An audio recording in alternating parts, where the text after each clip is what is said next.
Wire free city બનાવવાનો રાજ્ય સરકારે અને મુખ્યમંત્રીશ્રીએ નિર્ણય કર્યો છે.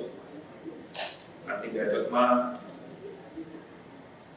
વાયર ફ્રી સિટી માનનીય મોદી સાહેબના ગ્રીન અને સ્માર્ટ સિટીનું વિઝન એમનાથી સાકાર થયું છે. Gujarat wire free city mission ની જાહેરાત આજે કરવામાં આવી રહી છે. ઓવરહેડ વીજ વિતરણ નેટવર્ક સંપૂર્ણપણે અંડરગ્રાઉન્ડ એટલે કે ભૂમિગત કેબલ નેટવર્ક એ રૂપાંતરિત કરવામાં આવશે. પ્રારંભિક તબક્કામાં 500 કરોડની જોગવાઈને પણ મંજૂરી આપી દેવામાં આવી છે. 17 મહાનગરપાલિકાઓ 151 નગરપાલિકાઓનો વિસ્તાર એમાં આવરી લેવામાં આવશે.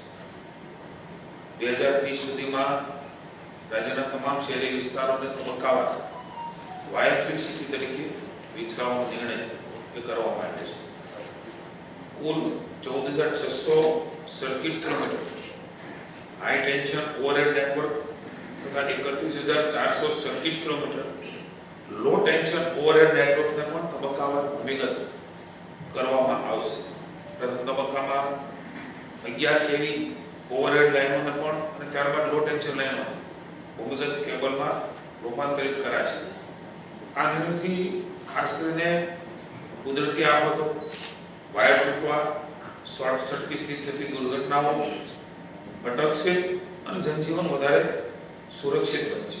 ટેકનિકલ ફોલ્ટ પણ ઘટશે. નાગરિકોની ગુણવત્તાયુક્ત અને અવરોધ વિનાની વીજળી એ મળશે. એવું લાગે છે કે Gujarat wire free city mission કે માત્ર વીજ લાઇનોને બદલાવવાનો પ્રોજેક્ટ નથી, પરંતુ 21મી સદીના સ્માર્ટ અને સેફ ગુજરાતના નિર્માણની દિશામાં ભૂપેન્દ્રભાઈ સરકારનું ઐતિહાસિક પગલું બની રહ્યું છે.